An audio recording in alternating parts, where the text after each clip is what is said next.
Donc je vous laisse la place et je reviendrai en finale, Caroline. Merci Thierry. Alors, il n'y a pas de plan de table obligatoire. Installez-vous, mettez-vous à l'aise. Vous voulez un verre d'eau, quelque chose, voilà, il y a de quoi se servir sur la table. Alors, chez nous, on, on gère des lieux, on les transforme, on en a parlé ce matin, mais on anime aussi des tables rondes. Donc, effectivement, merci Thierry de me passer le relais pour animer la dernière table ronde. Et puis, je sais compter sur toi si jamais j'ai besoin d'un petit coup de main. Alors, pour aborder le sujet, finalement, depuis ce matin, on a parlé des intentions, on a parlé des enjeux, on a parlé de comment faire la ville de demain, comment créer les lieux de demain. Avec vous, messieurs, je vous laisserai la parole après pour vous présenter aussi un peu plus dans le détail. Là, on rentre dans le concret. Finalement, nous, on se pose sur un sujet où ça y est, on est dans la transformation, avec tous les acteurs qui sont sur les lieux qu'on transforme et principalement des lieux de commerce. Et on va voir comment on fait pour gérer tout ça. Alors, ça a été dit ce matin, il y a 20 ans, 30 ans, quand on crée un centre commercial, on va s'attacher à regarder ces sujets-là plus particulièrement, c'est un peu comme les stations de ski. Il suffisait qu'il neige et tout le monde allait faire du ski. C'était assez facile. Voilà. Et donc, il suffisait à l'époque d'ouvrir un hyper, une galerie marchande, mettre un parking, et puis on avait des clients, les commerçants faisaient du chiffre d'affaires, et tout le monde était content, ça fonctionnait assez facilement. Aujourd'hui, les stations de ski, c'est pas tout à fait la même chose. Ils se sont largement réinventés et usent de beaucoup d'arguments pour faire venir les gens, y compris en été, et aussi repenser la durabilité de leur activité. Donc, il y a quelques parallèles autour de ça. On va voir comment les lieux de commerce font pour se réinventer. Alors, pour aborder tous ces thèmes, j'ai le plaisir d'accueillir nos 3 invités de la table ronde. Donc, Emmanuel Leroc, délégué général du porte-parole des commerçants, et donc qui connaît mieux que personne leur réussite et puis leur galère aussi. Voilà, dans ce contexte. Merci Emmanuel. Merci. Mathieu de Malman aide chez AXA du domaine retail, chez AXA IM plus particulièrement. Donc on va dire celui qui fait rimer quelque part transformation avec tableau de bord, ça a été dit par Émilie, asset management, et puis aussi avec une vision européenne du retail. Donc ça sera aussi intéressant de l'aborder. Enchanté. Et puis Christophe Noël, délégué général de la FACT, spécialiste des lieux commerciaux évidemment, et puis de leur intégration dans les villes et les territoires de façon générale. Bienvenue à tous les 3 et merci de votre participation. Alors, on ne peut pas envisager la transformation finalement des lieux sans quand même s'arrêter sur le contexte et la conjoncture dans laquelle on est aujourd'hui. J'ai envie d'interroger d'abord Emmanuel, du point de vue des enseignes, parce que c'est les premiers acteurs qui sont impactés par les transformations et les changements. Comment va le commerce aujourd'hui? Où est-ce qu'on en est? Oui, alors je vais être très court là-dessus. C'est un sujet... évidemment, c'est toujours pareil, ce type d'échange, on aurait pu l'avoir il y a 2 ans et le contexte aurait été un peu différent. Donc ça change la donne, mais je ne suis pas sûr que ça change vraiment la manière dont on doit envisager l'avenir. Parce qu'en fait, sinon, on est en dépression permanente.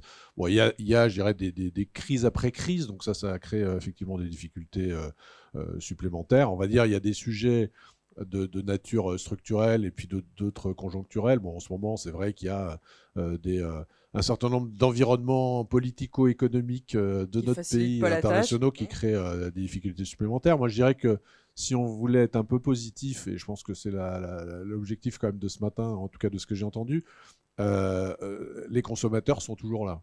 C'est-à-dire que si on devait transcrire la dépression dans laquelle est le journaliste aujourd'hui ou l'analyste économique, on pourrait dire que normalement on devrait avoir arrêté de consommer à hauteur de 20 ou 30%. Puisque on construit plus de logements, donc il n'y a plus de marché pour le bricolage ou le mobilier. Il y a des difficultés de l'habillement, mais malgré tout, on voit bien que depuis l'automne, il y a des reprises de consommation. Donc, on veut faire dire souvent aux chiffres des choses qui ne sont pas définitives, parce qu'il y a des bases, il y a des effets de base. Il y a eu des moments où il y a eu plutôt des bons chiffres d'affaires. Donc, quand on fait moins bien l'année d'après, on n'est pas habitué, on ne veut pas les uns et les autres se dire l'année après, ce sera moins bien parce que c'est difficile à vendre aux actionnaires, c'est compliqué. Enfin, on sait tout ça. Donc, on a un environnement qui est à la fois extrêmement complexe, extrêmement anxiogène pour les patrons de retail. C'est-à-dire, où je vais vraiment demain, parce qu'en fait, on est dans un métier retailer qui est un métier de court terme quand même. Hein. C'est tous les matins, je suis en rouge ou je suis en vert, donc c'est un peu la différence de l'acteur de la construction de la ville. Donc ça va pas très bien, je dirais, en ce moment dans l'équipement de la maison pour des raisons de logement, et ça peut être un peu durable si nos politiques ne réagissent pas. Donc, et la machine peut mettre du temps à être remise en fonctionnement. C'est très aléatoire sur le sujet habillement, et je dirais qu'est-ce qui peut être très anxiogène parce que difficile à appréhender, c'est qu'est-ce qui est dans l'avenir le rapport au prix du consommateur. C'est-à-dire, il y a 3 ans, on aurait dit tout le monde pense RSE, éco-conception, donc il faut faire de l'éco-conception, produire peut-être plus cher, etc. Et on vendra plus cher. En fait, aujourd'hui, on est face à des consommateurs qui pensent qu'il y a une chose, c'est acheter moins cher, quoi que ce soit. Donc, une discountisation quand même, parce qu'on suit ça. Il y a un danger majeur qui est difficile à arrêter parce qu'il peut être très destructeur. Sont les plateformes chinoises, hein, sans faire de l'anti-chinois, mais en fait, c'est le rapport de l'industrie au consommateur en direct sans passer par nous, c'est-à-dire sans passer par le territoire. Parce qu'en fait, c'est ça, il n'y a pas besoin de territoire. Donc, c'est quand même ça l'impact majeur. Donc, ça vient quand même, les gens ne dépensant pas 3 fois plus, ça vient quand même capter une partie du gâteau, enfin, entre guillemets, ce que c'est la consommation, notamment territoriale. Bon, le poids de l'omnicanal, on sait que on en a eu très peur, c'est compliqué d'en faire quelque chose de rentable, parce qu'en fait, il s'agit évidemment d'être à la fois présent sur les 2 canaux, mais le gâteau n'augmentant pas, il faut être rentable, ce qui pose une difficulté, y compris pour le retail physique, parce que ça crée des rapports entre coûts-bénéfices qui ne sont pas toujours très favorables. Donc ça, c'est des sujets quand même qui nous inquiètent tous. Et puis voilà, je vais m'arrêter là. Après, il y a des secteurs qui vont bien, la parfumerie, d'autres choses, les loisirs, enfin la restauration, même si on peut se demander s'il n'y a pas trop d'acteurs à un moment donné. Mais aussi, on est de toute façon dans un renouvellement permanent. Enfin, dire, moi, ça fait longtemps que je suis dans ce secteur. Il y a toujours eu le discounter des discounters. Il y a toujours eu des acteurs qui sont venus perturber le marché. Là, c'est plus violent quand on se parle de plateformes internationales de type Inotemu. C'est quand même plus violent parce qu'on ne sait pas comment arrêter la machine. Elle est hyper intrusive, violente et rapide. Et puis après, il y a le sujet des lieux, des préoccupations sur certains centres-villes quand même, sur certains centres commerciaux par ailleurs, et puis un travail hyper intéressant à faire sur les zones commerciales, tout en ayant la perception de la difficulté. On va y venir. Merci Emmanuel pour le contexte. Mathieu, je me tourne vers vous. Emmanuel parlait du temps court. Alors quand on est du côté des propriétaires et des investisseurs, ça a été dit ce matin, on est plutôt sur un temps plus long.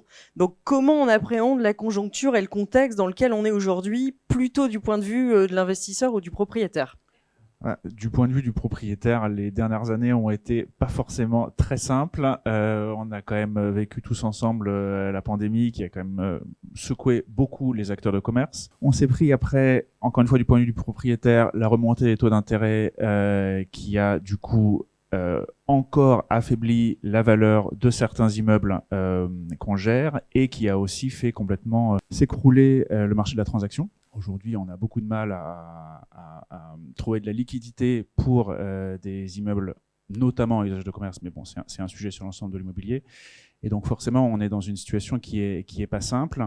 Après, quand on regarde malgré tout où en est le commerce aujourd'hui, où en sont les lieux de commerce aujourd'hui, je pense qu'il y a une vraie une polarisation très claire dans ce qu'on voit en France et à l'international. Les destinations qui étaient très établies, qui étaient très performantes, qui étaient très attractives, se sont renforcées. On voit une performance aujourd'hui en termes de fréquentation, en termes de chiffre d'affaires, en termes d'attractivité sur les contrats consignes, les beaux consignes avec les enseignes qui se retrouvent renforcés. Et à contrario, les destinations plus secondaires ont du mal aujourd'hui à retrouver leur clientèle, qu'elle soit le consommateur final ou les commerçants, parce que on a évoqué un certain nombre de changements structurels qui sont intervenus, un changement dans les modes de consommation, un changement dans les modes de distribution aussi des enseignes avec l'omnicanalité qui s'est renforcée, et puis des contraintes financières. La période récente a quand même été éprouvante beaucoup pour les commerçants et donc une capacité aussi à se projeter dans certaines destinations moins performantes qui est plus compliquée. Donc on est dans un paysage qui est pas forcément simple, qui nécessite beaucoup de rentrer dans le détail. Il y a pas deux situations identiques, on peut pas répliquer les mêmes schémas d'une destination à l'autre et ça nécessite de se retrousser les manches et d'y Et c'est aller. certainement ces lieux un peu intermédiaires, en tout cas de taille intermédiaire ou qui sont peut-être moins attractifs, on le verra, qui sont certainement là où il y a le plus d'enjeux à transformer finalement, à trouver des solutions. Il y a effectivement des questions qui sont beaucoup plus prégnantes sur ces lieux-là parce que on voit qu'il y a de la vacance qui augmente, qu'il y a des questions qui sont posées par les consommateurs, par les usagers de ces lieux-là et auxquels il faut répondre si on veut s'inscrire dans la durée. Après, pour rebondir sur ce qui avait été dit, je pense que le commerce, ça a toujours été en mutation, ça a toujours été en transformation. Et donc, c'est pas nouveau, cette préoccupation de faire évoluer nos lieux, de faire évoluer en lien avec, encore une fois, les modifications des modes de consommation qui nous structurent. Je pense que ça, c'est pas nouveau, mais voilà, il y a encore une fois des sujets beaucoup plus prégnants et urgents, je pense, sur certains lieux. Merci Mathieu. Alors, Christophe, je me tourne vers vous maintenant. Finalement, la FACT, elle est un peu la synthèse entre ce qu'on a entendu d'Emmanuel sur les enseignes, la synthèse de ce qui vient aussi des propriétaires, des investisseurs, et puis aussi des acteurs des territoires. Comment on appréhende le contexte ? La FACT, elle rassemble beaucoup d'acteurs comme nous, qui sont convaincus de la nécessité de transformer nos territoires. Et je voudrais réagir par rapport à tout ce que j'ai entendu ce matin. Et j'ai beaucoup entendu la question du temps long des acteurs de l'immobilier et autres. Et en fait, je voudrais prendre un peu le contre-pied de ça. Je voudrais vous dire qu'en fait, il y a une urgence à agir, aller beaucoup plus vite dans le sens de la mise en œuvre des projets, dans le fait d'embarquer des collectivités et des élus. Je ne sais pas s'il en reste dans la salle, mais je n'ai pas l'impression qu'il y en ait beaucoup et je trouve que c'est assez significatif quand même de la dichotomie entre un secteur privé qui est capable d'être porteur de plein d'initiatives et qui fait l'objet d'une défiance et d'une méfiance quand même assez généralisée de la part des pouvoirs publics. On a beaucoup de mal avec Emmanuel à convaincre le gouvernement, même si, bien sûr, le plan de transformation des zones commerciales pour lequel on a beaucoup travaillé, beaucoup contribué, est un véritable accélérateur. Mais enfin, honnêtement, ouvrons les yeux sur l'urgence. Tu parles à très juste titre, Mathieu, de la divergence de trajectoire entre les actifs qui marchent, qui sont dominants sur leur zone de chalandise, et ceux qui ne marchent pas. Mais moi, quand je visite des zones commerciales de métropole en France, je vois des malls qui ne tiennent plus que par la présence des grandes surfaces alimentaires et qui souffrent. Quand elles vont fermer, on va avoir des dead malls dans notre pays. C'est absolument sûr. Je ne cherche pas à en identifier les causes, peu importe. Je voudrais quand même rappeler que le commerce a quand même créé 750 000 emplois en 15 ans dans notre pays. Donc, ce n'est pas fondamentalement le commerce qui est en cause. C'est la façon dont les gens choisissent un commerce vivant, multifonctionnel, des lieux de vie qui marchent par opposition à des sites qui sont dépassés. Et en plus de ça, on est en train de se faire imposer des contraintes environnementales et en particulier la couverture par les panneaux photovoltaïques de l'ensemble des bâtiments qui constellent nos périphéries. Une fois que ces panneaux sur les parkings, sur les bâtiments, une fois que ça va être mis en œuvre, comment on va faire pour enclencher le changement, où je rappelle, et là aussi je suis désolé, je vais être un peu plus pessimiste peut-être que la tonalité des débats que j'ai entendus ce matin, mais c'est pour insister sur cette dimension d'urgence, de dire les bilans financiers de ces opérations de requalification sont éminemment complexes. Moi j'ai plein d'adhérents qui me disent aujourd'hui on ne sait pas équilibrer les bilans, notamment parce qu'on a des demandes programmatiques, des demandes de qualité environnementale des projets et autres, auxquelles, en réalité, financièrement, les projets ne savent pas toujours répondre. Et donc, le mieux est souvent l'ennemi du bien. Et moi, j'ai envie de vous dire, mais réalisons à quel point il faut enclencher maintenant. Une fois qu'on aura tartiné d'ombrières photovoltaïques les parkings, déjà que c'est pas simple de faire ces projets, ça va devenir impossible. Merci en tout cas de poser le sujet, on l'a vu. Alors depuis ce matin, on a vu des initiatives ou en tout cas des idées, des ambitions positives. Merci d'avoir replacé le contexte parce que quand même c'est pas simple, même si on a tous envie d'y aller, voilà, il y a un certain nombre de barrières à lever, de changements de mentalité à apporter, de façons de faire différentes. Donc on va rentrer justement dans ce sujet et de se dire, finalement si on veut créer un lieu de commerce attractif demain, Mathieu le disait, il n'y a plus de copier-coller possible, il n'y a pas de recette unique, il n'y a pas de choses qu'on peut appliquer de la même façon. Donc moi j'ai envie de vous faire faire réagir aussi sur ce qui fait pour vous un petit peu les ingrédients de la recette de la réussite demain pour des lieux de commerce. On parlait précédemment de lieux de course, on a parlé de lieux de shopping, de plus en plus on parle de lieux de vie. Est-ce que ça, c'est pas un peu galvaudé? Est-ce que, voilà, comment on en arrive à ça pour s'intégrer finalement dans la cité? Est-ce qu'il faut être tout digitalisé? Au contraire, recréer du lien humain, pouvoir faire du yoga dans un lieu de commerce et en même temps recharger sa voiture électrique. Emmanuel, finalement, j'ai envie de commencer par vous.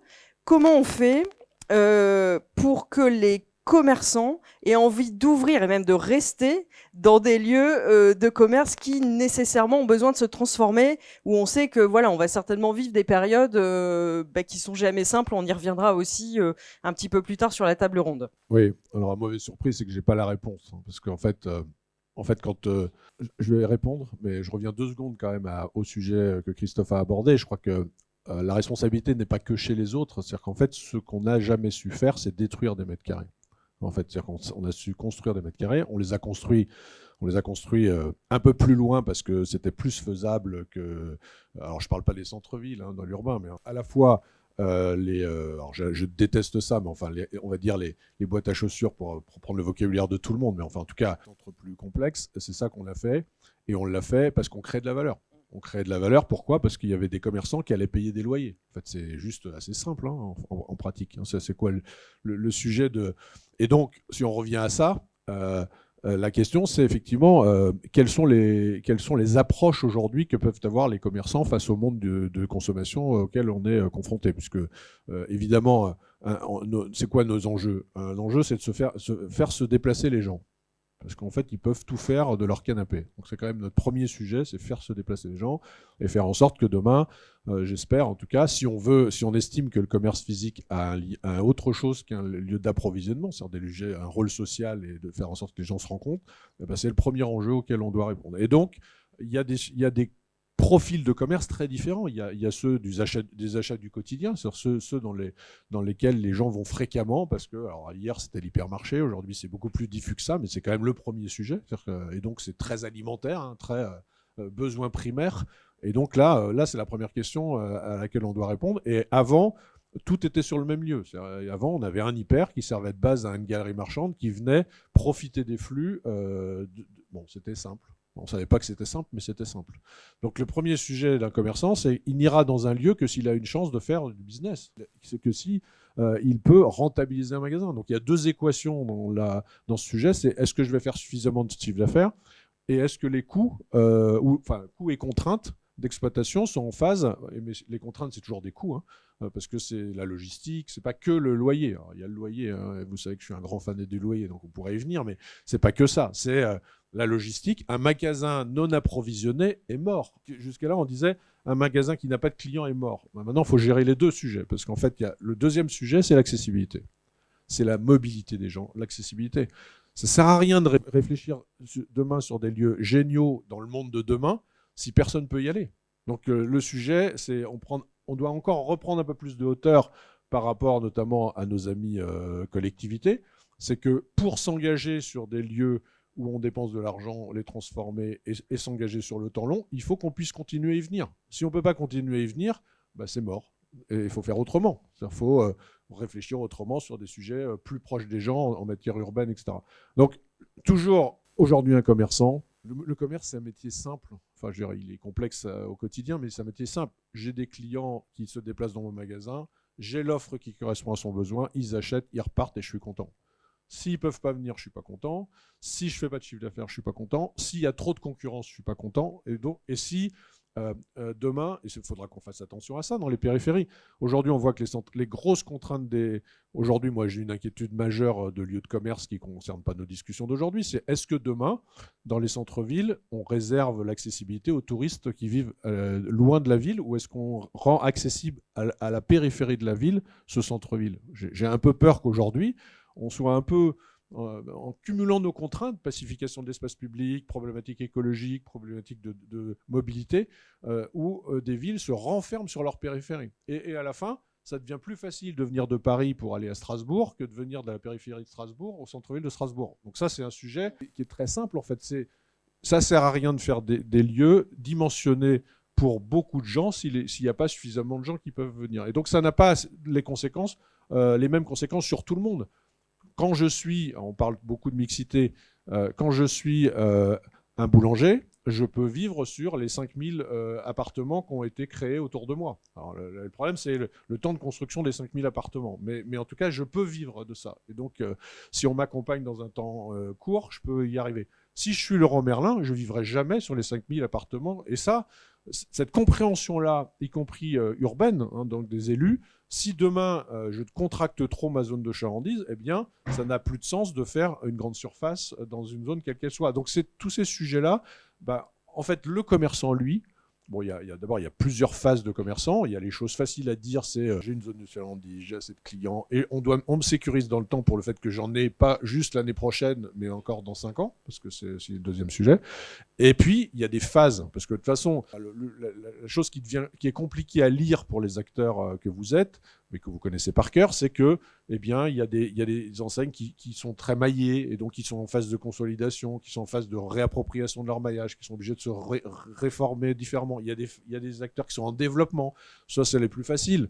On les voit, ils ont envie d'ouvrir des magasins, on va les voir. Et puis, en fonction de leur manière de faire ou de la pression de leurs actionnaires, ils vont être bons en étant restrictifs sur les emplacements et en ne faisant que ceux où ils ont une chance de survivre. Et puis, ils vont être mauvais, ils vont en ouvrir trop, ils fermeront 3 ans plus tard. Donc, on est dans ce monde-là toujours qui fait que, évidemment, c'est avant tout un raisonnement économique. Un commerçant, c'est quelqu'un qui doit gagner sa vie en faisant du commerce. Et Emmanuel, s'il y avait un exemple à citer des derniers lieux qui se sont transformés, qui sont une réussite, il faudrait s'intéresser à quel lieu, quel site? Ouais, c'est une question. D'abord, c'est super dur, parce que si on prend des très grands sites, j'ai entendu ce matin, je sais que c'est un des objets de notre discussion et qui est la plus dure. Ça dépend de si on parle du point d'arrivée ou dans la manière où ça a été fait. En fait, si on prend le point d'arrivée, moi je veux dire, ils sont pas là, c'est des concurrents, mais objectivement, on prend le Forum des Halles. Juste, c'est génial. Je veux dire, vous allez aujourd'hui au Forum des Halles, mais quand vous oubliez les 10 ans ou 15 ans de travaux et ceux qu'ont souffert les commerçants qui étaient en place. Donc, je vais répondre au point d'arrivée.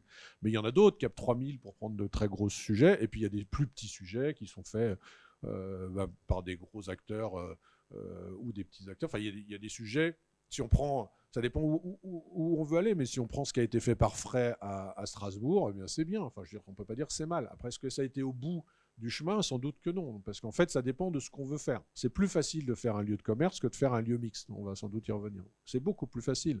Beaucoup plus facile. Moi, tout à l'heure, Christophe parlait de ça. Moi, j'ai fait le même passage que Christophe. J'étais à un moment donné à la tête du commerce chez Bouygues Immobilier. J'ai vu comment c'était compliqué pour un acteur de la promotion classique de comprendre et d'accepter les contraintes de la problématique du commerce. Parce que le commerce, les emmerdes commencent le jour où vous livrez. Ils ne commencent pas le jour où vous concevez. C'est ça. Alors que le logement, si vous n'êtes pas trop mauvais, vous êtes débarrassé du problème une fois que vous avez commercialisé vos logements. Ça n'a rien à voir, en fait. Donc, c'est ce sujet-là, le point d'arrivée, de toute manière, ça restera toujours l'important. C'est-à-dire que si ça ne marche pas après, là, c'est grave.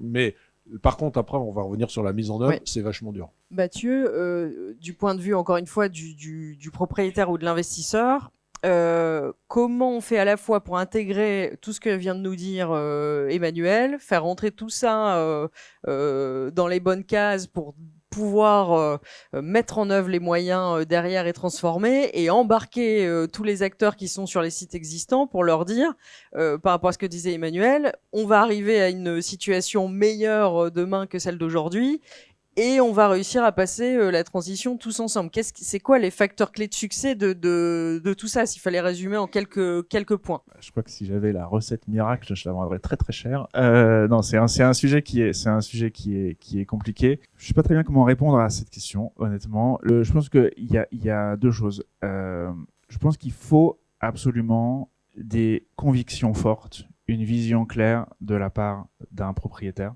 pour embarquer à une destination vers une transformation, vers quelque chose. C'est jamais un chemin facile. Il y a toutes les bonnes raisons du monde pour ne rien faire. C'est à chaque fois la solution la plus évidente et qui à court terme, on ne pose pas de questions, on ne crée pas de perturbations, c'est plus simple.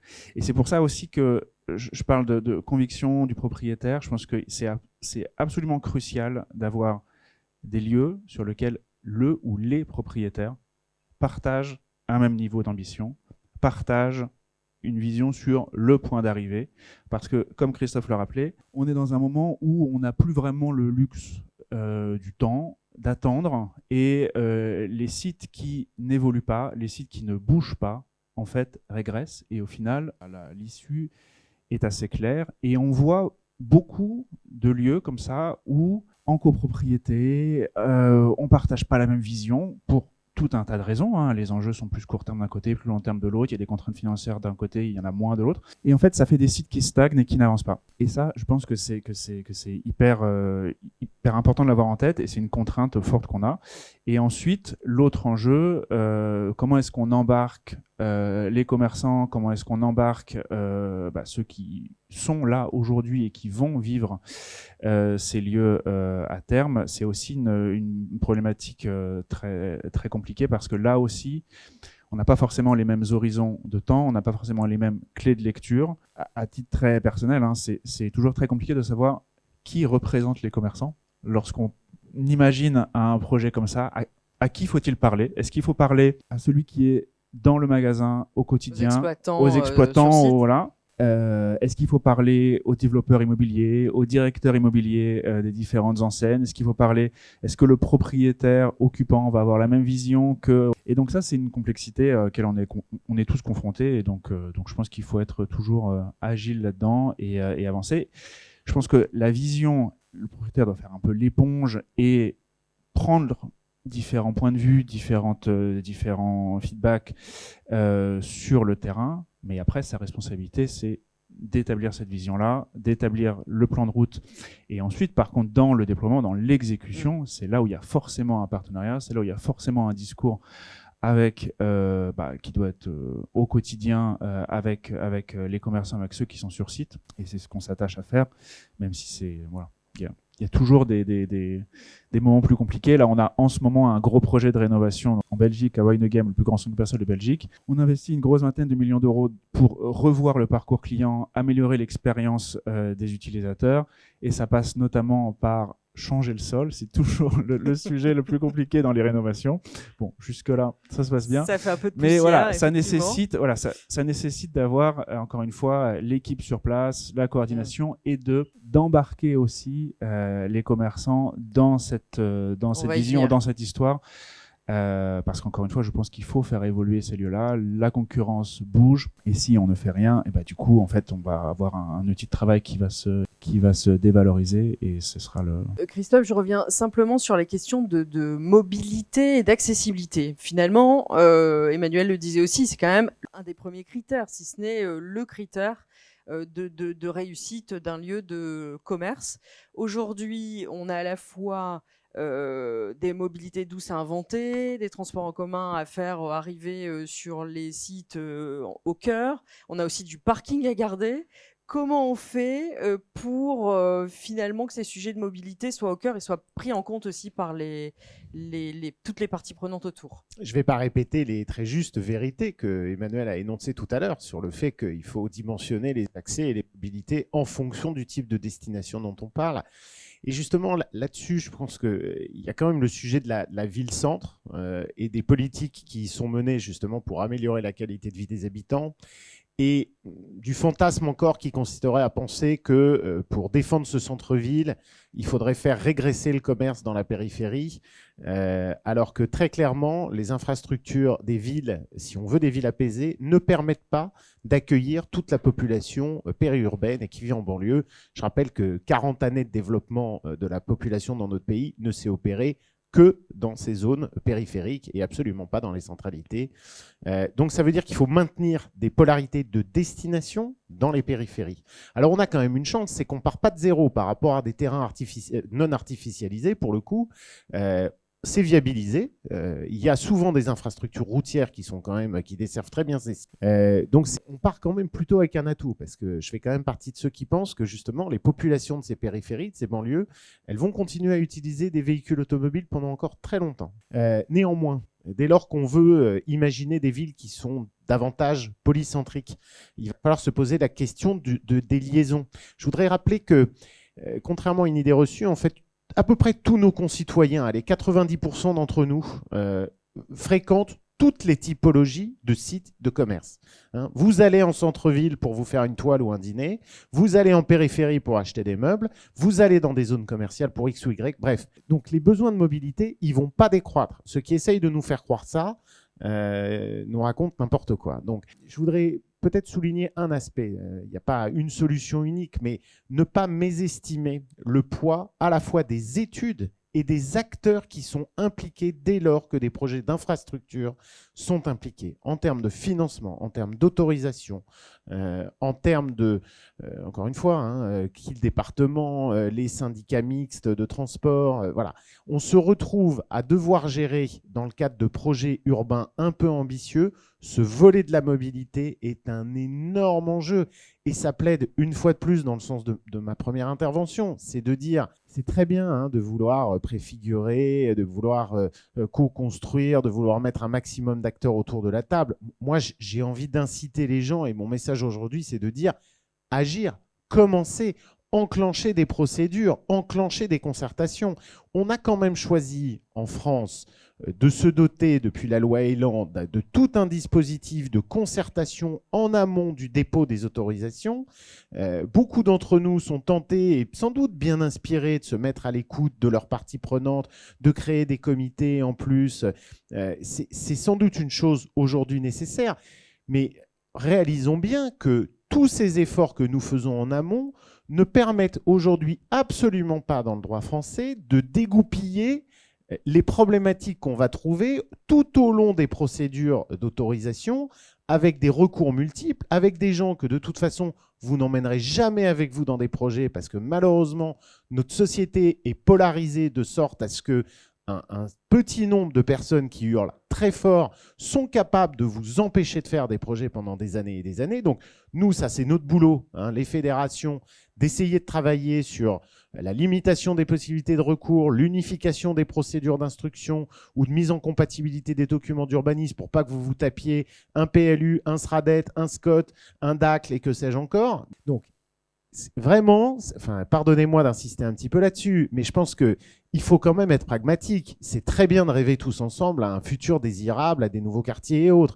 mais ce qu'il faut aujourd'hui, c'est se mettre d'accord avec des élus, et je crois qu'on va y revenir, avoir des élus qui soient moteurs, avoir une vision, tu le disais très justement, savoir vaguement là où on veut aller, parce qu'en réalité, les temporalités des projets font que les choses changent beaucoup au cours de la vie, et bien malin celui qui, parmi nous tous, est capable de dire ce que seront exactement les usages attendus au moment où ces projets germeront réellement, où ils sortiront de terre. Donc, il faut des grandes lignes, il faut des bilans d'opérations qui tiennent la route, et il faut enclencher les procédures. Il faut y aller. Merci pour ces contributions sur ces sujets-là. Je voudrais maintenant qu'on aille sur un sujet des acteurs qui font cette transformation, parce que finalement, on a parlé des facteurs clés de succès, de ce qu'il fallait faire, des ingrédients de la recette. Mais en réalité, aujourd'hui, c'est pas ChatGPT qui va transformer les lieux. Il peut nous donner des idées, mais on n'en est pas encore là. Ça va pas se faire en un clic ou en un claquement de doigts avec ChatGPT, pas encore. En fait, en réalité, ceux qui vont faire la transformation, c'est nous tous ici dans la salle, mais Antoine le disait ce matin, c'est toutes les parties prenantes avec lesquelles on va co-construire les choses. Et donc, je voudrais vous faire réagir sur ces sujets-là, parce que finalement, un lieu de commerce et un centre commercial plus particulièrement en travaux, c'est un peu comme un chantier de voirie en centre-ville. Tout le monde râle, c'est la galère, tout le monde se plaint, les gens klaxonnent, personne n'aime ça, même si à la fin, c'est censé être beaucoup mieux après que au démarrage des travaux ou pendant les travaux. Emmanuel, pendant ces phases de transformation, les commerçants souvent ont peur, vous le disiez tout à l'heure, ils sont là pour faire du business, ont peur de perdre de chiffre d'affaires, ont peur même parfois de disparaître. Comment on peut faire quand on est du côté de l'investisseur, du bailleur ou du promoteur, de l'aménageur, on en a parlé aussi, et du gestionnaire pour accompagner les commerçants le mieux possible? Alors, juste, je vais revenir une seconde sur ce que disait Christophe, parce qu'il y a plusieurs échelles dans nos questions. Là, vous ramenez le sujet à la transformation d'un centre commercial qui est déjà constitué, donc qui n'est pas une reconstruction, qu'en fait, je vais revenir à ça. Mais quand même, c'est sûr qu'on a un combat commun à mener, qui nous dépasse tous, hein, et où on devrait être associé avec tous les acteurs qui agissent sur la ville, c'est-à-dire pas simplement le commerce, parce que le commerce, Bien sûr. c'est un peu toujours la cible de tout ça, en fait. En fait, il y a quelqu'un de chez vous qui me disait, il y a quelque chose d'assez juste il y a pas très longtemps, c'est est-ce que on raisonne haro sur le commerce, c'est en gros, la France moche, en gros, est dans la tête de plein de gens. Certains urbanistes, c'est on les rase et on fait un truc super, parce qu'en fait c'est quand même ça, hein. Parce qu'y compris il y a des gens qui pensent qu'il n'y a plus de commerce demain, physique, parce que tu disais tout le monde se déplace, il y a quelques Parisiens qui se déplacent plus beaucoup et qui aiment bien Amazon, pour faire simple, et qui en gros ont l'impression que c'est partout comme ça en France. Donc ça c'est quand même un vrai problème, parce qu'en plus c'est plutôt quand même ceux-là qui décident des lois, hein. Donc ça, mais on a quand même un problème global de temps. Tu revenais je parlais à un de vos acteurs hier, de temps, c'est-à-dire recours sur recours, réouverture sur réouverture. On a quand même un problème administratif de conception du territoire. Bon, ça, on ne va pas le régler aujourd'hui, mais on a quand même ce problème-là, parce que tant qu'on ne le résoudra pas, on aura du mal à sécuriser les acteurs. Si je reprends un peu de hauteur par rapport à ta question, c'est quand on est à l'échelle d'une zone commerciale, qu'on dit à un commerçant « j'ai prévu de te mettre là-bas », vaut mieux qu'il soit rassuré sur le fait qu'on arrivera à mettre un jour en place la totalité du projet. Parce que sinon, le mec qui va prend, se retrouver tout seul le au DG bout qui de... prend la responsabilité parce que c'est quand même ça, il y a quand même quelqu'un qui signe à l'arrivée. Si vous venez pas le rejoindre, c'est quand même... Donc, il y a quand même un problème global de sécurisation à la hauteur d'un projet, des enjeux, et donc avant tout avec les élus, de se dire est-ce que les élus sont capables de sécuriser les grands axes. Je suis d'accord avec toi, on ne peut pas tout figer. Essayer au fil du temps d'avoir des sujets qui ne réouvrent pas des concertations à toutes les strates, etc. Parce qu'effectivement, il y aura toujours les mauvais coucheurs qui feront que de toute façon, on n'arrivera à rien. Donc ça, c'est certain, quelles que soient les méthodes. Si je reviens au sujet, alors qui est un peu le plus light, hein, qui est celui de la rénovation d'un centre commercial existant, en fait, moi, ce que je trouve, il y a un vrai sujet, c'est on ne sait pas à qui parler, ça c'est vrai. C'est-à-dire que, je dirais les deux, mon capitaine, quoi. C'est-à-dire que quelque part, il faut parler aux gens des boutiques parce que c'est eux qui vivent le sujet tous les jours. Donc ça, c'est à la limite, vis ma vie, comment je supporte les travaux, la poussière, et le fait que je fasse pas de chiffres et que je me fasse engueuler par... Et puis, la strate du dessus, alors là où c'est compliqué, ça dépend des enseignes. C'est-à-dire soit c'est la direction immobilière, parce que c'est lui le correspondant et il y a un sujet capacité à s'intégrer dans des sujets stratégiques de l'entreprise, soit c'est la direction générale, alors ça, il n'y a pas de réponse, et plus le projet est compliqué, plus c'est la direction générale. Alors, je ne parle pas d'une rénovation de centre, mais en tout cas, d'une transformation. Un déplacement. Très clairement, il faut quand même, parce que quand on est les uns et les autres en train de défendre auprès de notre board le fait que ça va être super de déplacer le magasin, vous avez quand même en face de vous des gens qui disent, oui, alors ça va faire quoi en chiffre d'affaires, ça va faire quoi en dépenses, c'est quoi mon niveau de risque, c'est quoi mes portes d'exploitation, et on revient à la question qui était posée au début de cette table ronde à laquelle je me dis, mais comment tu vas répondre à ça? En fait, ça veut dire quoi créer de la valeur? Pour qui? En fait, pour qui? Si on est quelqu'un de l'immobilier, on crée de la valeur dans la logique de l'actif. C'est-à-dire de se dire, si je ne fais rien, mon actif, il va passer de 100 à 50. Donc là, je dis, mon point de départ, c'est 100 à 50. Donc si je fais 80, je crée de la valeur. En gros, c'est un peu caricatural. Si je suis commerçant, je fais 100 de chiffre d'affaires. Dans un monde où on ne sait plus dire je vais faire 30% de surface supplémentaire pour faire 30% de chiffre d'affaires. C'est comme ça qu'on a fait tourner les modèles pendant longtemps. C'est-à-dire que c'est de dire, moi j'ai été directeur immobilier de Darty, comme tout le monde le sait ici, ou la plupart. Comment on a réussi à rénover les magasins, comment on a réussi à faire évoluer le parc, c'est souvent en créant de la surface.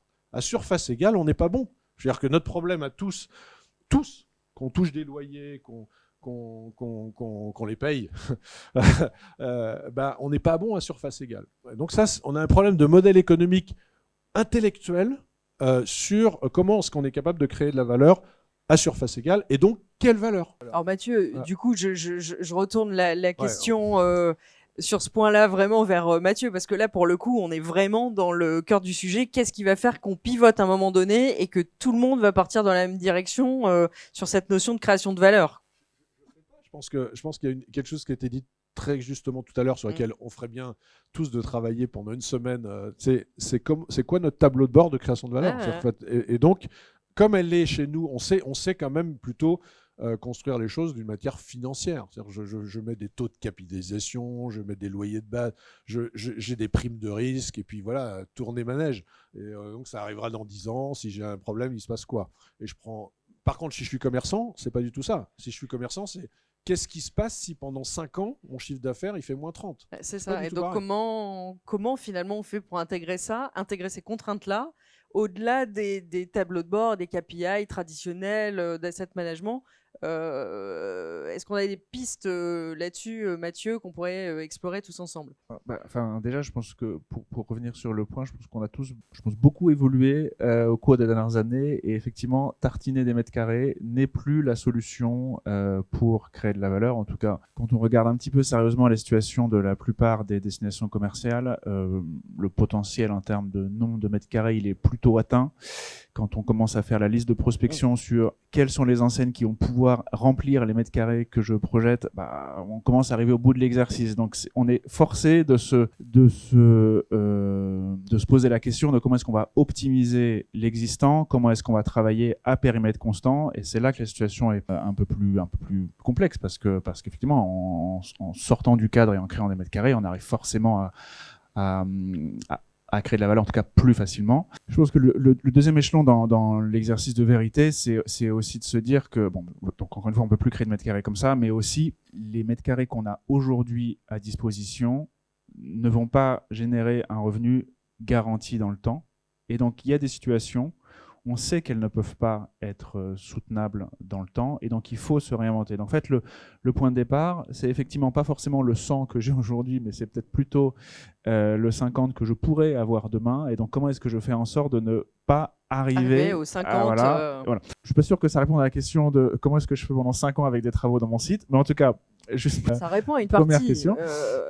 Et ensuite, je veux dire, on est quand même dans le même bateau, et à partir du moment où on intègre cette logique-là, un propriétaire ne peut pas se permettre d'avoir un centre commercial, une destination qui souffre terriblement pendant 1 an, pendant 2 ans, pendant 3 ans, parce qu'un projet de rénovation, de transformation est mal piloté. Je pense que après ça peut être mal fait de temps en temps, mais en tout cas c'est une préoccupation, je pense, majeure aujourd'hui.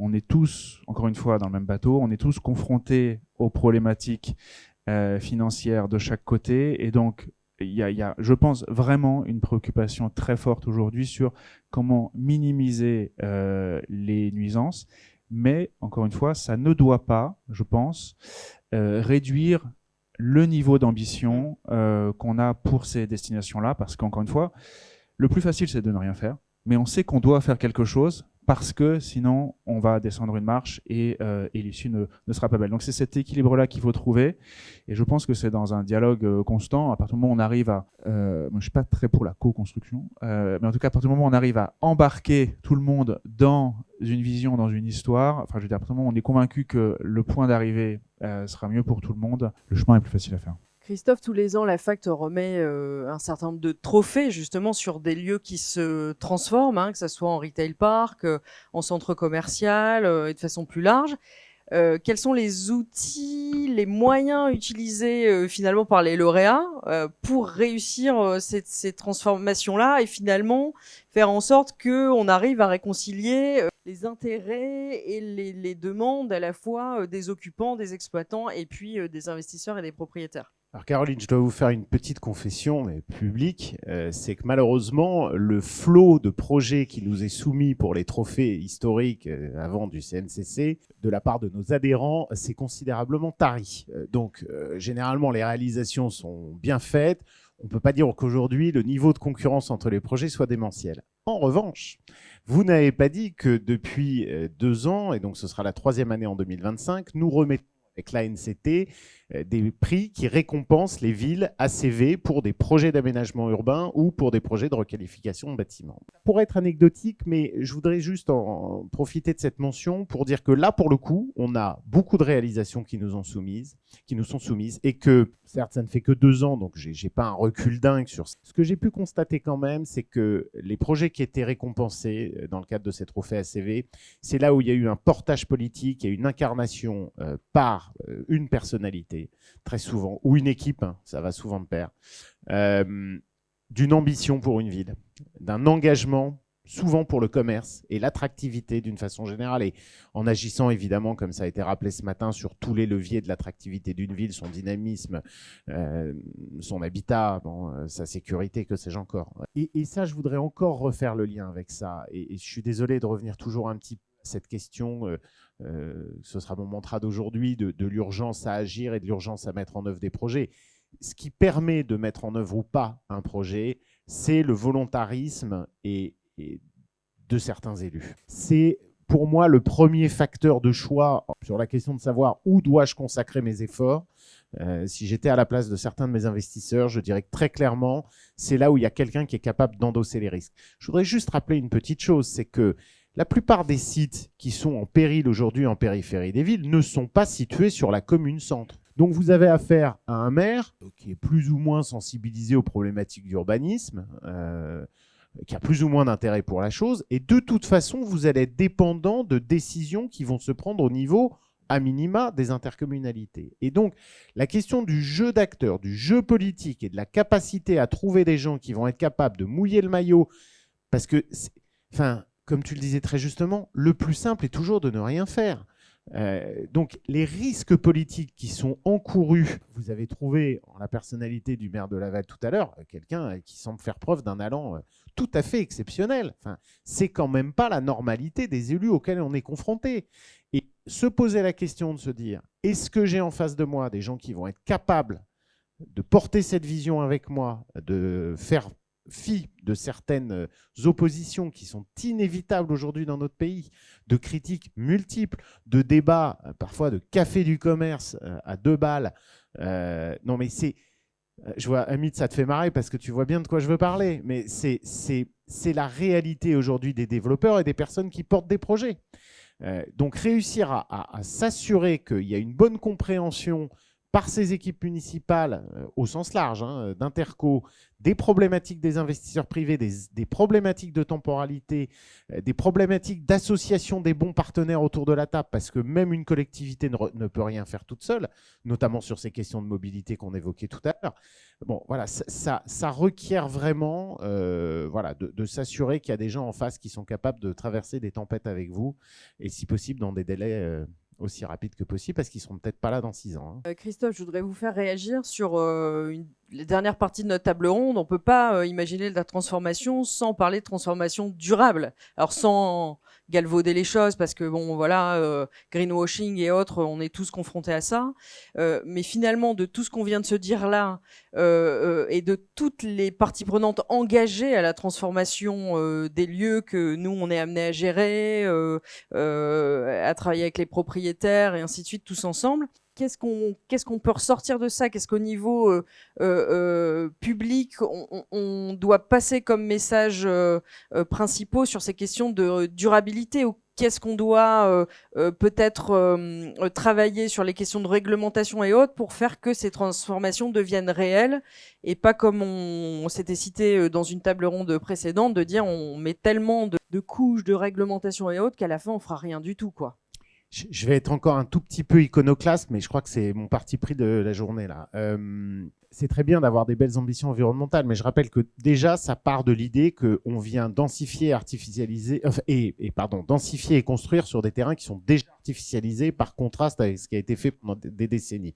Donc on part déjà avec une première vertu environnementale dans nos projets. On a évoqué la question des transports, de la densification même, du rapprochement des fonctions, de la ville du quart d'heure. Autant de choses qui partent quand même de principes très favorables. Et puis, ajouter par-dessus ça le formidable carcan réglementaire qui va peser sur les autorisations environnementales que vous allez devoir produire, les études d'impact qui ont été évoquées tout à l'heure, les études faune-flore, les lois sur l'eau et j'en passe. croyez-moi, les vertus environnementales de vos projets, elles en seront dotées pour être autorisées. Donc, bon, on peut toujours essayer de porter l'ambition plus loin et plus haute, mais enfin, je crois qu'on s'est déjà pas mal lesté, en fait, en matière de contraintes. Il n'y a pas de raison de penser, en plus, qu'aujourd'hui, les projets que nos acteurs ont envie de porter soient pas plutôt quand même vertueux et ambitieux sur ce sujet-là, quoi. Donc, j'en rajouterai pas des couches par rapport à ce qui s'impose déjà à nous. Emmanuel, peut-être du point de vue des retailers.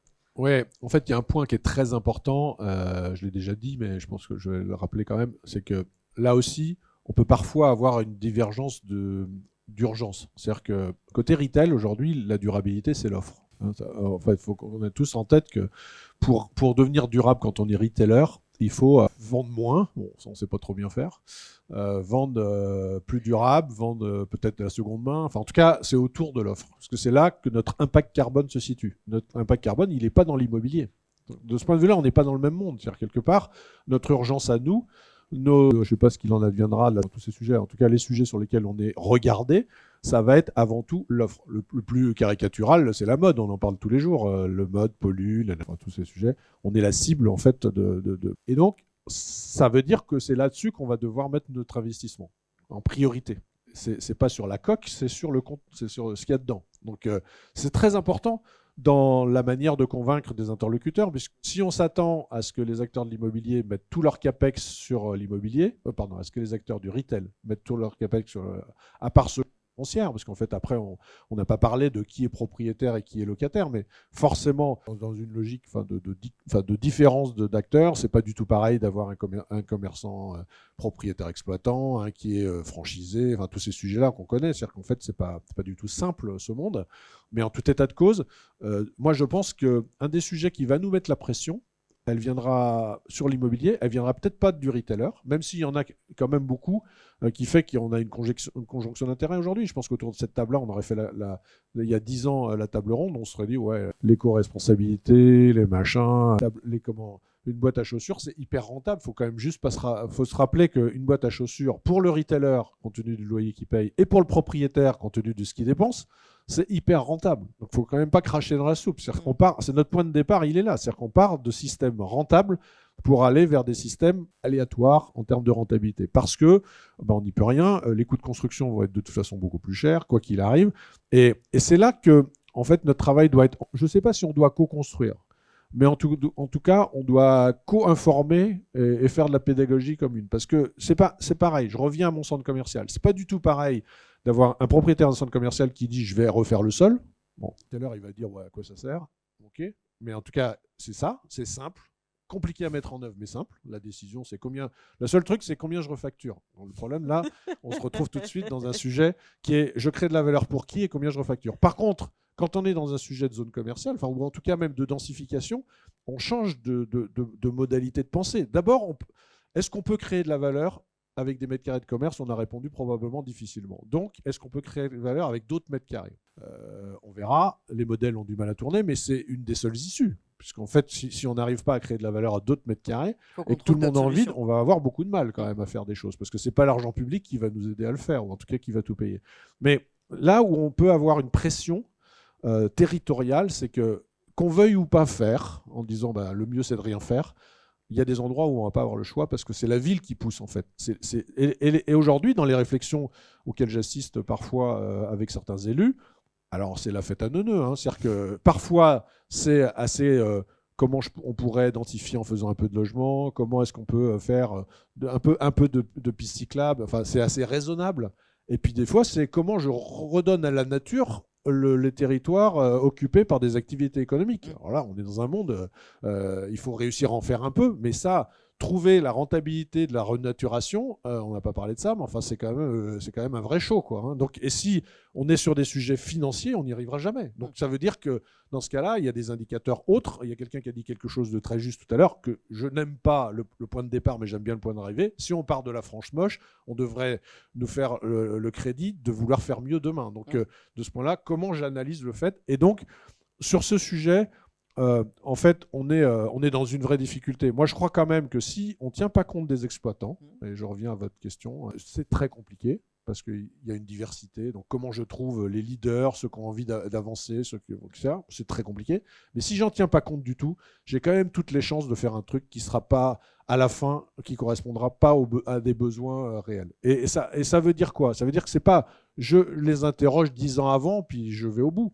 C'est comment je suis capable d'avoir ce dialogue permanent pour m'assurer que la flexibilité de mon projet permet de s'adapter à la réalité du besoin. Je ne sous-estime pas du tout la difficulté, d'abord parce qu'il y a de moins en moins d'enseignes qui sont capables de s'engager sur le temps long. Donc, quand j'étais chez Darty, que je voulais faire un magasin, dans certains endroits, je disais, je vais changer le PLU et dans 10 ans, j'aurai déplacé mon magasin. Bon.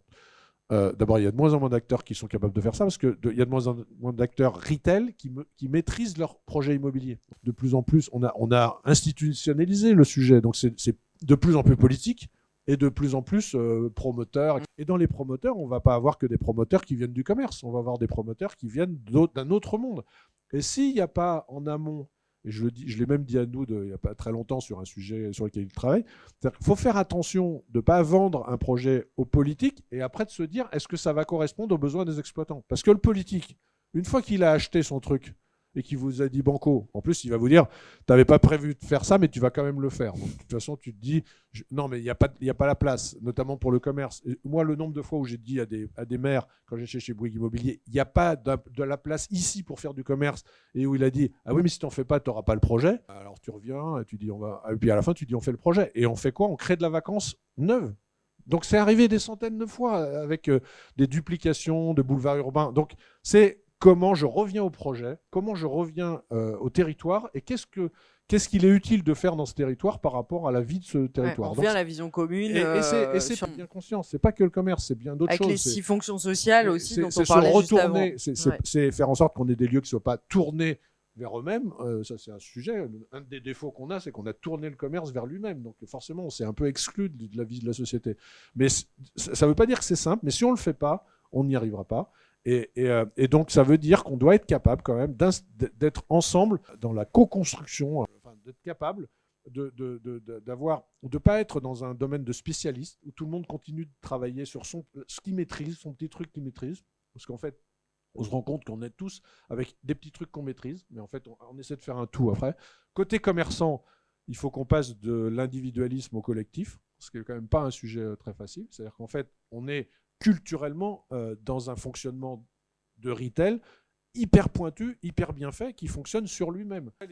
Avec les autres, et, y compris... à vivre en communauté avec les voisins. Quoi. Vivre en communauté, mais à côté les uns des autres. Être capable de se dire, oui, on est confiant sur le projet qui nous est proposé, et on pense qu'ensemble, il faut être plutôt facilitateur que d'être sur le pied sur les freins. Ça dépend de nous. Mais ça dépend aussi des propriétaires. Parce qu'en fait, il y a un sous-information. En fait, le temps long dont tu parles tout à l'heure, les retailers ne le comprennent pas. En fait, vous vivez des recours, des difficultés de dialogue avec les collectivités qui vous en font baver des ronds de chapeau avec des débiles profonds qui essayent parfois d'imposer des trucs qui n'ont aucune chance de marcher. Donc, vous n'allez pas dire oui tout de suite. Donc, ça va vous prendre 6 mois pour y arriver. Le retailer, que ce soit la boutique, celui qui a dit on va y aller et donc j'ai pris l'engagement, il ne peut pas le comprendre. Donc si vous ne les informez pas et qu'ils ne savent pas si ça va se décanter dans 6 mois, dans 1 an, dans 2 ans, c'est des conflits juridiques, c'est des tensions importantes. Donc parlez. Et parler, ce n'est pas juste à la personne de la boutique. La nana de la boutique ou le mec, son problème, c'est de faire du chiffre d'affaires demain matin. Ouais, tout de suite. Savoir ce que sera le magasin dans 10 ans, ce n'est pas son job. C'est pas son job. Donc... bon, je m'arrête là, hein. Mais parce que je veux pas tout remettre vers les élus. Si on n'est pas solidaires entre nous dans un dialogue vis-à-vis des élus, on n'y arrivera jamais. Ils seront toujours plus forts que nous. Il y aura toujours le conseiller de l'ombre qui va dire il y a qu'à Faucon, etc. Faut faire comme telle ou telle ville. Et le mec, l'élu, c'est pas son job, donc il va dire ah ouais c'est super ce qui a été fait à Angers et puis c'est tout. Ça va s'arrêter là. Notre responsabilité de connaisseurs du sujet, c'est de vendre le commerce dans la société de demain ensemble. Dernière question sur ce thème pour Mathieu. Pour reprendre les propos précédents, est-ce qu'on peut créer de la valeur hors de la seule valeur des loyers commerciaux? La réponse est oui. Non, pour revenir sur le point de l'environnement, la performance environnementale des actifs, très vite, je pense que le métier de gestionnaire, asset manager, a complètement changé au cours des 10 dernières années. On se parlait effectivement très très peu de ces sujets-là il y a 10 ans. Maintenant, on passe quasiment plus de temps à se poser la question de la performance environnementale que d'autres sujets. Donc c'est peut-être un juste milieu à trouver, mais en tout cas, c'est une préoccupation extrêmement importante. Je pense qu'au-delà du cadre réglementaire, législatif, je pense qu'il y a des vraies avancées malgré tout qui vont quand même dans le bon sens. On se rend compte qu'en y mettant un petit peu de jus de cerveau, en mettant un petit peu de moyens, on arrive à des résultats très très positifs. J'ai en tête, on est propriétaire d'Avanca pour le plan de campagne, on a réduit de 50% les consommations d'électricité, d'eau, on a réduit de 100% les consommations de gaz en 5 ans. Bon, sans tout retourner, tout casser, tout refaire. Donc il y a quand même des choses qu'on peut faire et qui vont dans la bonne direction. Et après, du point de vue de l'investisseur, en fait, un actif qui n'a pas une bonne performance environnementale rentre dans une catégorie très spéculative. Et donc juste si on veut maintenir la valeur de nos immeubles, il faut travailler ce sujet-là, parce que sinon on va avoir des problèmes démentiels à trouver de la liquidité pour ces immeubles-là ensuite. Et donc, je ne sais pas si on crée de la valeur, mais en tout cas, on maintient une valeur en se préoccupant de ces sujets-là et en les travaillant sérieusement. Au-delà du greenwashing, au-delà de juste une touche de cosmétique, on est extrêmement challengé, attendu sur ces sujets aujourd'hui, et je pense que c'est un changement de paradigme assez majeur, à un moment où du coup il faut qu'on intègre cet enjeu-là, à un moment où il faut qu'on travaille du coup sur la réinvention de nos sites en partenariat avec les commerçants, etc. Donc ça fait une contrainte de plus, une quille de plus avec laquelle on est censé jongler. C'est la beauté de notre métier. Merci à tous. On arrive au terme de la table ronde. Merci pour l'engagement dans vos prises de parole et puis vos contributions autour de la table ronde. On peut les applaudir. Merci.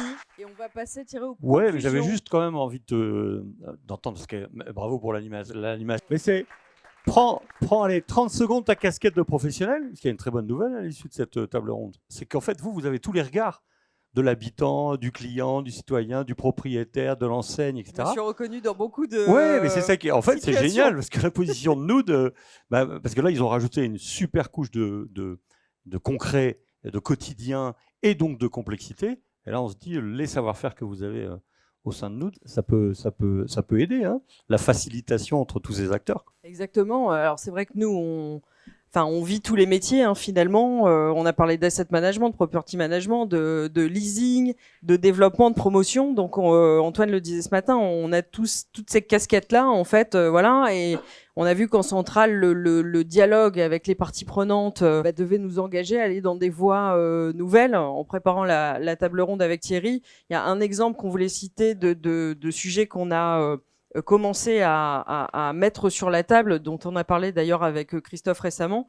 C'est une commission enseigne, par exemple, qu'on a mis en place à Valenciennes, pour reprendre aussi un petit peu ce que disait Emmanuel, où là, on va, nous, en représentant le propriétaire, finalement, au-devant de la chambre de commerce, des communautés d'agglo, de la ville, et ainsi de suite, pour dire, voilà, le plan Mersch, les réalités du commerce, et ainsi de suite, ce qu'on veut faire sur le site. Voilà ce qu'on vous propose de mettre comme acteur du commerce.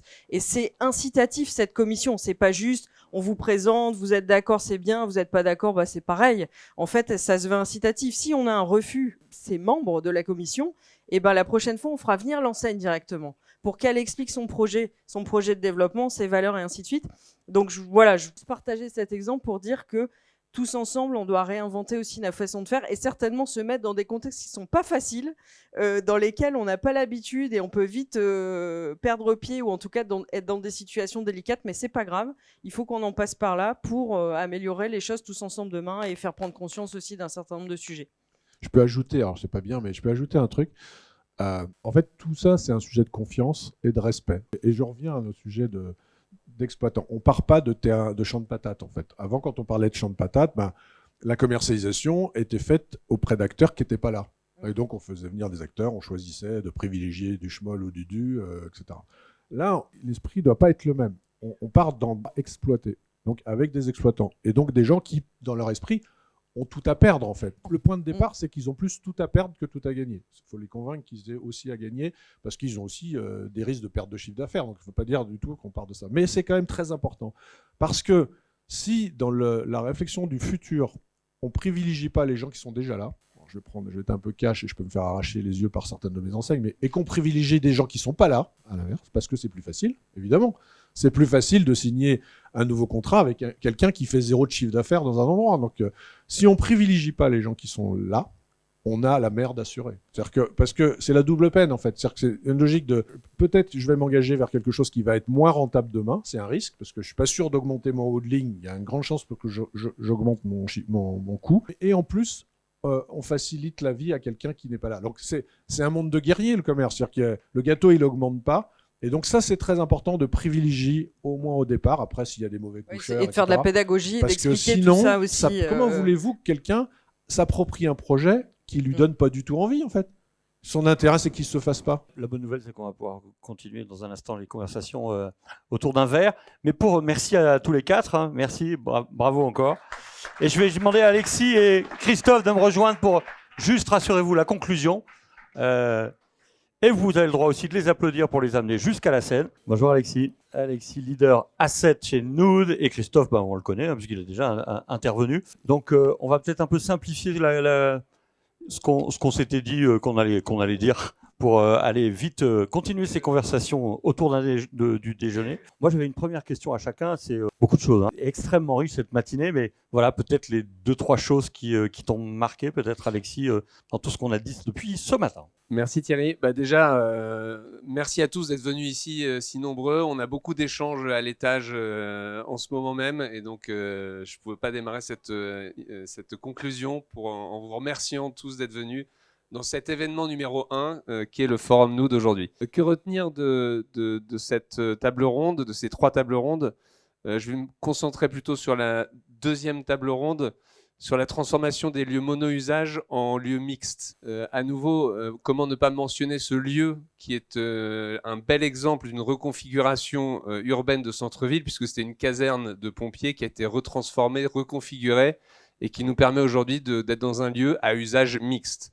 Donc c'est une très belle illustration aussi de ce qu'on a voulu dire par cette deuxième table ronde que vous avez très bien exprimé. On voit aussi qu'il y a des enjeux extrêmement prégnants de court terme et de long terme quand on parle de transformation. Et ça, je crois que tous les intervenants l'ont bien mentionné. Il y a l'urgence du court terme de la transformation de temps en temps très tournée profit, et la transformation plus lointaine qui est tournée plutôt people et planète. Tous les centres que nous gérions par le passé en héritage de Citrus Immochant étaient des actifs monofonctionnels des années 70, et l'avantage qu'on veut y apporter aujourd'hui avec Nood, c'est de transformer ces lieux en usage mixte. C'est compliqué, on a encore eu l'illustration avec les intervenants juste avant, mais avec une méthodologie rigoureuse, une approche experte sur les métiers de l'asset management, de l'aménagement, et sur un long terme, on y arrive, notamment en créant cette écoute active qui a été bien mentionnée tout au long de cette matinée. Donc méthodologie rigoureuse, concilier programmation, usage diversifié, intégration environnementale, vous avez parlé de la renaturation, ça ne rapporte pas tout de suite, pour autant sur le court terme, pour autant sur le long terme, et la valeur d'actifs et la satisfaction client en font que ce sont des actifs sur lesquels les clients reviennent en masse. Et enfin, la nécessité, évidemment, vous l'avez mentionné dans cette table numéro 2, de mobiliser les acteurs en mode intelligence collective. C'est quelque chose que nous apprenons bien à faire chez nous de par notre histoire. Donc voilà les éléments de la table ronde numéro 2. Christophe. Merci Christophe. Pour faire court. Voilà, la une est là, et du coup la 3, la une dans laquelle tu étais acteur. La une, évidemment, vous avez compris qu'on a beaucoup débattu des usages, de l'architecture, de la composition urbaine. Si je fais court et simple, on va retenir un truc, c'est l'harmonie des usages. C'est la clé d'une ville réussie. Ça, c'est un point qui est essentiel, vous l'avez compris. Le deuxième enjeu qui est très fort pour nous, c'est de relever le défi qui est à la fois architectural, il est environnemental, on en a parlé, mais il est surtout social, comment vivre ensemble. Et puis quand on parle d'environnemental, le dernier point qui a été soulevé aussi, mais dont on n'a peut-être pas assez parlé, c'est l'urgence à remettre le vivant au cœur des projets. Le vivant, hein, c'est la baseline, foncièrement vivant, c'est la baseline d'un de nos principaux clients, Citrus. Et donc, je tenais aussi à le rappeler, on ne l'a peut-être pas assez évoqué. Pour ce qui est de la table numéro 3, que j'ai écouté avec beaucoup d'attention, et merci Emmanuel pour ton engagement sur le fait de ramener les sujets de manière assez concrète. Ce qu'il faut retenir, c'est que finalement, pour réussir ce défi de transfo, il faut gérer le projet au quotidien, hein, on se l'est dit. J'ai rappelé tout à l'heure l'expression, l'anecdote d'André Hichet qui disait il faut savoir détruire de la valeur pour mieux en créer. Je reste convaincu que la gestion quotidienne des lieux en transformation, c'est important pour en maximiser la valeur demain. Et ça, c'est un enjeu sur lequel on doit se pencher tous les jours pour le compte de nos clients foncières et propriétaires. Et puis, il y a un autre enjeu qui est essentiel aussi, c'est l'importance de créer des lieux vivants, résilients et qui deviennent des lieux de lien social. Je le redisais, le socle, hein, c'est le commerce, c'est fondateur de ce que nous sommes. Nous, Nood, fort de notre passé, de 45 ans passés, le socle, cette dimension commerciale, servicielle, c'est ce qui fera que la ville fonctionnera et sera dans un cadre de vie dit durable. Voilà. Alors, question pas simple, parce que vous avez été beaucoup tous les deux en écoute. La même question à chacun de par votre point de vue. Comment se positionne Nood dans face, encore une fois, à tous ces enjeux, toutes ces préoccupations multi-acteurs. On vient de le voir dans la 3e table ronde. C'est génial d'atterrir comme ça, parce que là, on était vraiment dans le concret, dans la différence aussi parfois de point de vue. Waouh, il y a du boulot. D'ailleurs, il faut faire 4, 5, 10 éditions Nood, parce qu'en fait, tous les sujets qu'on a abordés là, chaque sujet de table ronde, et même à l'intérieur des tables rondes, on peut faire 2 jours de colloque sur tellement c'est passionnant, et ce sera intéressant d'ailleurs de creuser ces différentes questions. Donc là, excuse-moi de la question qui est vraiment hyper globale, mais c'est pour ça que j'ai posé tout de suite la question à Caroline en disant, mais ça semble évident que vous avez, de par votre posture, vos savoir-faire, votre ADN, une posture qui est bien dans l'air du temps et des préoccupations du moment. Hein. Complètement. Alors, ce que j'ai peut-être envie de faire, c'est pour relever, pour essayer d'identifier de manière assez succincte le défi de Nood pour répondre à ces enjeux-là, c'est d'abord de faire un petit clin d'œil à quelqu'un qui n'est pas là, parce que sur le marché français dont on parle aujourd'hui, il manque quand même un des 3 acolytes, hein, c'est Danielé, qui représente aussi une partie de métier sans quoi on n'arriverait pas à répondre à l'enjeu qu'on s'est fixé. Et puis je vais conclure, comme j'ai introduit mon sujet, et je vois Mathieu qui est tout au fond là-bas, j'ai envie de redire le défi, le rêve que j'ai moi de Nood, et je le partage avec Antoine, on s'en est touché 2 mots tout à l'heure, c'est de faire de Nood un explorateur incomparable. Voilà. Donc notre enjeu, c'est celui-là. Il ne faut pas qu'on soit comparable à qui que ce soit d'autre. Il ne faut pas qu'on puisse être comparé à un promoteur. Il ne faut pas qu'on puisse être comparé à un commercialisateur, un aménageur, un urbaniste ou quoi que ce soit. On est une entité. Notre identité, c'est qu'on est une jeune boîte, mais fort d'un passé qui a été un passé de succès. Comment on se sert de ça ? On s'en sert en essayant de mettre en place un cercle vertueux. Le cercle vertueux au service des territoires, c'est la force d'un modèle qui est 3 services, que sont 3 services. Je représente modestement le service du développement qui initie les projets, qui répondent aux besoins des collectivités. On en parlait avec monsieur le maire de Laval, Florian. Mais on parlait de gestion des actifs au quotidien pour mieux répondre aux enjeux de demain. On parle du property, de l'asset management. On assure la pérennité et la rentabilité des actifs. Ce que disait Emmanuel, c'est qu'il faut quand même penser à faire en sorte que ceux qui sont en place restent sur des modèles rentables. Et on n'est pas en train de tout éradiquer. Et puis enfin, le dernier point, celui que Danielé représente et les équipes sont en place, c'est le capital market. C'est un nouveau métier, quelque part, pour nous. Hein. Nous, on assure une sorte de continuité de nos métiers historiques, mais le capital market, c'est vraiment nouveau pour Nood. Et ça maximise la valeur, ça doit maximiser la valeur de nos propriétaires, du patrimoine de nos propriétaires. Et maximiser, ça veut dire maintenir la valeur, la transformer, et attirer de nouveaux investisseurs, de nouveaux partenaires qui vont contribuer avec nous à créer de la valeur de demain. Voilà. Alors, très concrètement, complémentarité produit, des résultats qui sont concrets, des actifs qui sont transformés en lieu mixte à fort impact local, on l'a redit, hein, acteur global, opérateur global, acteur local, ce que disait Florian, et une gestion qui doit être intégrée, qui réduit les coûts et améliore la performance économique et environnementale, on se l'a aussi dit. Évidemment, ces 3 entités, elles bossent déjà super bien en intelligence collective. Hein. On est bien d'accord, c'est pas 3 On silos. était ensemble en début. Ah. On a bien mangé aussi. Et je crois que tu le soulignais, Christophe, vraiment, le fait d'avoir une palette de services que vous pouvez voir partout affichée représente bien à 360 degrés le fait que c'est vrai que Nood, même après 4 ans, a encore du mal à être identifié sur certains marchés. Et quelque part, on en joue, tu le dis, on a une palette extrêmement large qui nous permet d'adresser beaucoup de clients, partenaires.